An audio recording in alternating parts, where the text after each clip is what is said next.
they done when his kingdom come, and his will be done. I know vengeance is the Lord's, they gon' pay for what they done. That's our salvation. Jacob have I loved, but Esau have I hated. You touched the apple of his eye, it's something you won't get. You start at verse 30, read down to 31. This is the book of Acts, chapter 5 and verse 30. The God of our fathers raised up Yahushua, whom ye slew and hanged on a tree. Him hath God exalted with his right hand to be a prince and a savior, to give repentance to Israel and forgiveness of sins. God. And that's what the Messiah came to do. He was crucified on the stake or the stauros, which is an upright stake or a tree when you look at the Greek language. And that was for the reason of Israel's, opportunity to repent and their forgiveness of sins, right? To be reconciled back to the Most High. And when you look at what an atonement is, it's dealing with an appeasement. And so the Messiah's sacrifice that was pleasing to the Most High, and his death was because of our sins. So what we can do in response to that is to do the things that he said, because he showed what true love is. And the brother was he touched on love a little bit, and I'm probably gonna go into that. If you can you grab me John 15, where it says John 15:13, because the Messiah, he constantly speaks about love. Even when you read John, I think 20 or 21, he talks to Peter and he says, Simon Peter, do you love me? And he asks him this 3 times. When you look at these particular words in the language, one I believe is phileo, which is like an affection. You might be digging somebody, you're really fond of them. Yeah, man, I got love for you. I rock with you. And then there was another word he used, and of course this is what's translated, but there's another word that's used and it's translated to the word agapeo, right?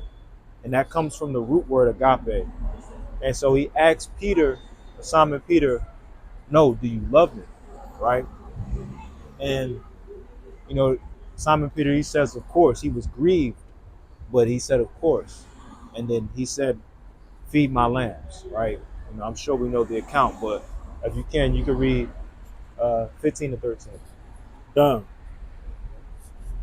You said 15 of 13? Chapter 15 and verse 13. God. This is the book of John, chapter 15 and verse 13. Greater love have no man than this, that a man lay down his life for his friends. So, a lot of us. How you doing, brother? You got a second to hit a word? Got you. But a lot of our people, we like to speak about love and like even some of our, we have some of our counterparts, whether they come from conscious community, whether they come from the secular community, like gangbanging. I heard gangbanging brothers say this. You got some of the so-called professing Christians saying this, but they say that the Israelites they lack love, and of course, in any sect of anything, you're gonna have people that don't display the correct fruit. But that doesn't mean that brothers lack love or anything like that on an entire scale. You're taking a sample size of what you deem as the opposite of love. But do you know what the definition of love is, right? Because even when you look at the definition of love, especially agape, which we're gonna go into, it actually is in reference to it's a benevolence. Of course, affection is included, but it goes deeper, right? It's actually in reference to a divine love that God prefers, right? When you break the word down, it means to prefer, and then it goes into divine. So it means a love that God prefers, right? So, and a source for that would be Bible Hub to help study, right? But we read about love constantly throughout the Bible, but a lot of people still have this misconstrued view of love. How y'all doing? Y'all got a second to hit a word? Okay, okay. But you know, a lot of times we have this. Now you are You good. good? We have a misconstrued connotation of what love is. You know, we think like it's a brother from a brother that I'm real cool with from SOT. He always says it. It's funny to me, but it's true. Like a lot of people, they're thinking of Barney when they're talking about love.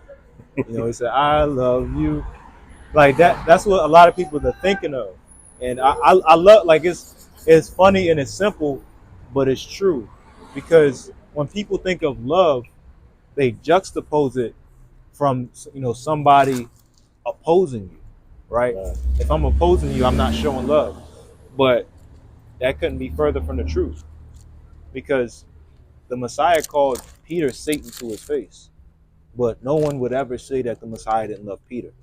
Right. You know, the Messiah, he upbraided many cities. We read that in the book of Matthew, but nobody wouldn't say that he didn't love them. So we can get into what love is, right? First things first, you got something? Come. How you bring it up? This is the book of Proverbs, chapter 15 and verse 5. A fool despiseth his father's instruction, but he that regardeth reproof is prudent. And so, as the brother was saying, a lot of people don't like to hear when you tell them they're doing something wrong. Right. A lot of people like that pat on the back. Yeah. They like you to be saying, that sermon you preached was good, brother. It had me do a good old two-step in the back of the church. But we don't like to hear that, something that we might believe to be true could be flawed, right? Everybody wants to be some great instructor, right? Right. But when we read in Matthew 23, I believe, what verse is that? Probably like 17 or 13, something like that. It tells us to not have that, not want to be esteemed or not feel like anybody's that far above us. Right. Actually, we should feel as if we're trying to get people on our same level. Right. Or we're trying to be on the same level as a people. We're supposed to be as brothers. But so many of our people want to be as the teacher. Right. They want to be the one that's on top. Oh, I shine. It's me. Stop wanting it to be about you. Want it to be about each other. You good, brother. You good. We got to want it to be about one another. Right? But I get it. I had 2 points on that. Can you get a third, John? Yeah. Because a lot of people they do, especially our people today, we do lack the sense of wanting to be meek. Verse 9. This is the book of 3 John, chapter 1, verse 9. I wrote unto the church, but the Diotrephes, who loveth to have the preeminence among them, receiveth us not. So Diotrephes would this particular writer is going through, and the consensus on the writing in 3 John, some believe it could be John himself, some believe it was the students or his disciples, but nonetheless the writer is writing to a particular church, I believe in Ephesus, and they're trying to get in contact with this particular church, and then obviously they finally get in contact with them, but they write of the particular situation that they've been having, because Diotrephes, he wants to be the head person. You know how people say that the HNIC, right?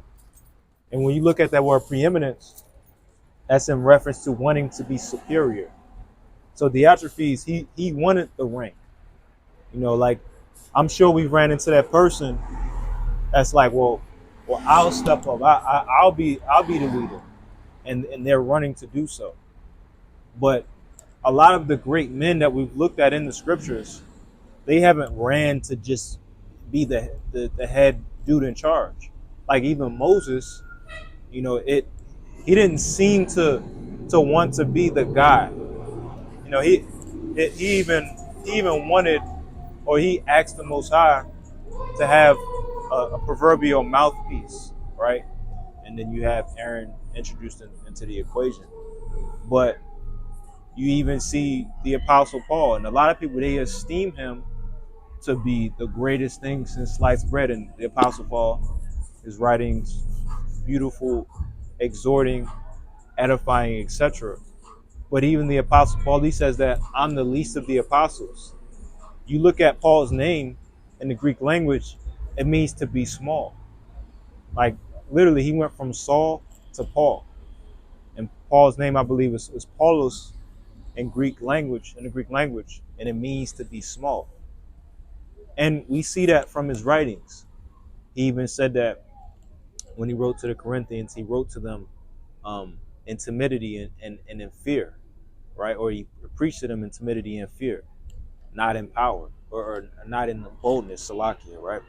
But we see a lot of the renowned men, even the Messiah, he wasn't walking around saying, well, look, I'm the Christ. Like, I'm the king. Like, I run this. This is all mine. Didn't you read Psalm 2? The earth is going to be mine. Didn't you read Psalm 72? The river to the river and to the ends of the earth is going to be mine. Didn't you read all of these scriptures about me? I'm the king. I came from the Most High. I didn't do anything.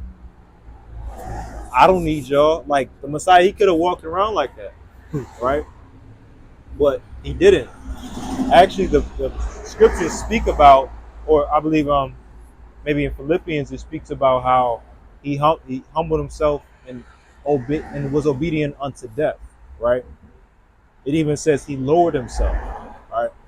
So, Hebrews says he was made low, a little bit lower than the angels, and he took it on, and he didn't think twice about these things. He just did what the Most High told him to do, right? But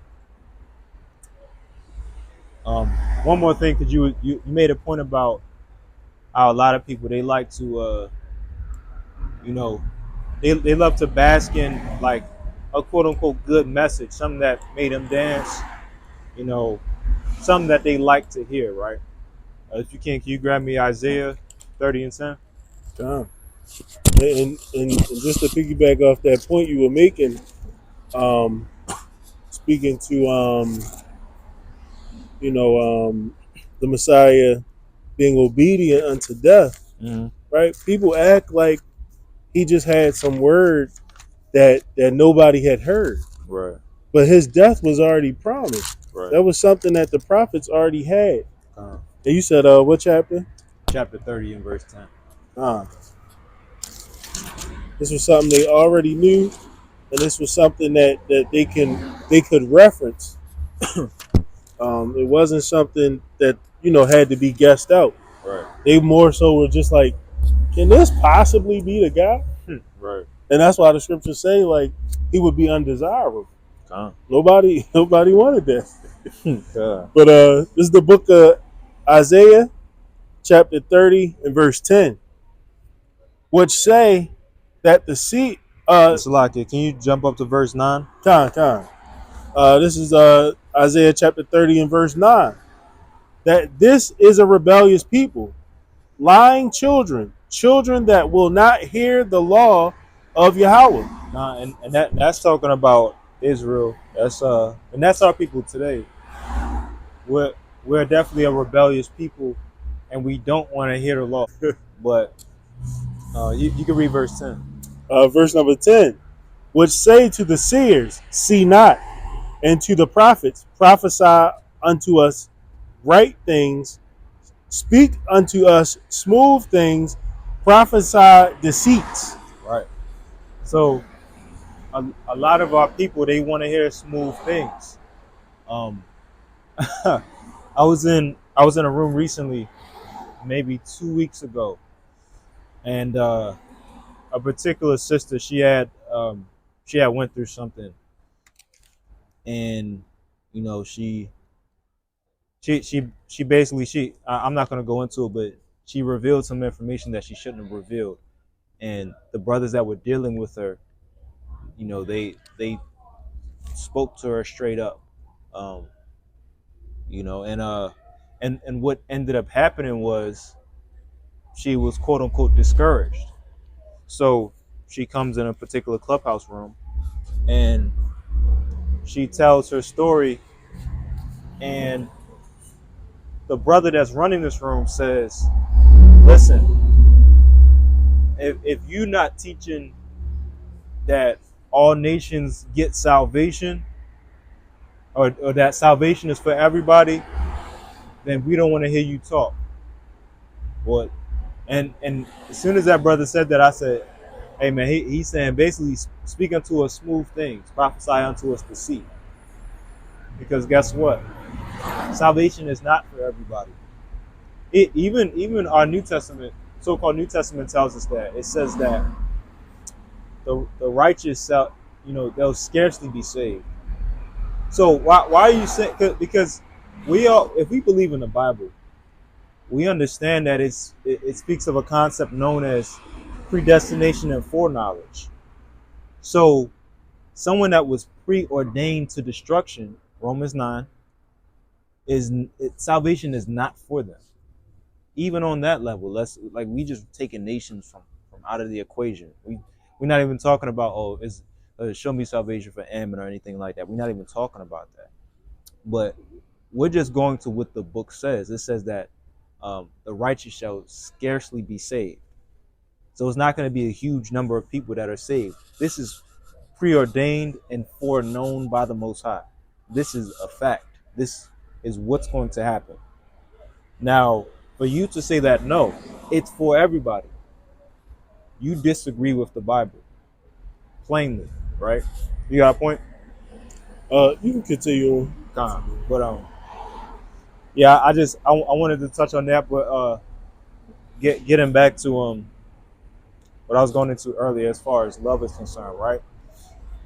We see, the Messiah, he put on a great display of love when, as we read in Acts 5, he was crucified, because of us, right? Isaiah 53 says, because of our transgressions, he was, he was bruised and battered, etc., right? And all of these things. This is because of what we did. He died because of us, right? So, continuing on, let's go to 1 John chapter 5, verse 3, right? Because this is going to go into how to display love, right? And again, going back to that word agape, I believe it's G26. You look at it on the Bible Hub, it says a divine love that God prefers, right? So this is the love. This is how you show the love that God prefers. You can read it. Which verse? Verse 3. It's the book of 1 John chapter 5 and verse 3. For this is the love of God. For this is the love of God, that we keep his commandments, and his commandments are not grievous.